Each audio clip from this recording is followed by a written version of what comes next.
শুভ সকাল বন্ধুরা, তোমরা সবাই কেমন আছো? আশা করি তোমরা সবাই খুব ভালো আছো আর আমিও ভালো আছি। তো আজকে দুপুরে রান্না হবে, তখন ঘড়ির কাঁটাটা 10টা 10:30 বাজে। তো দেখো এখানে আমি সবজিগুলো কাটিয়ে নিয়েছি। এগুলা আছে মূলা শাক, তারপরে বাঁধাকপি ভাজা করব, ওটা শাকটা কাটিয়ে নিয়েছি আর তারপর ফুলকপির তরকারি। তো আমি নিয়ে যাচ্ছি ঘর দিকে। দেখো এখানে রান্না হয়ে গেছে, ডাল, বাঁধাকপি ভাজা আর ফুলকপির ঝোল। আর এখানে শাকটা বাকি আছে, বাকি আছে বলতে গেলে এটা হলেই সব কিছু রান্না হয়ে যাবে।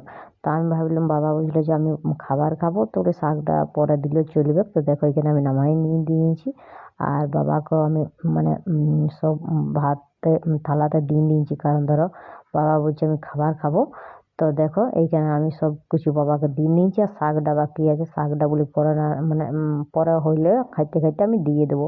তারপর আমি দুপুরের খাবার সবাইকে দেওয়ার পর আমি নিজে চলে গেলাম। বহুত খিদা লাগছিল, গরম গরম ভাত, ডাল, ফুলকপির তরকারি, তারপরে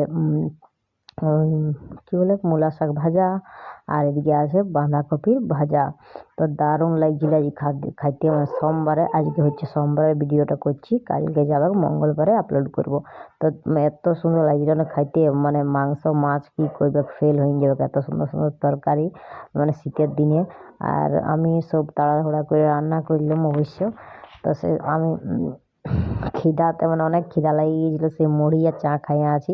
তো আমি বলি ভিডিওটা করবো না, বলি খাওয়া হয়ে যাক। তারপরে এটা বিকালের ফটো। তো আশা করি তোমাদেরকে মিনি ব্লগটা কেমন লাগলো অবশ্যই জানাবে। আমি একটু রেডি হয়ে গেলাম, ওই সিঁদুর পরলাম, মাথা চড়ালাম। তো বাই টাটা। অবশ্যই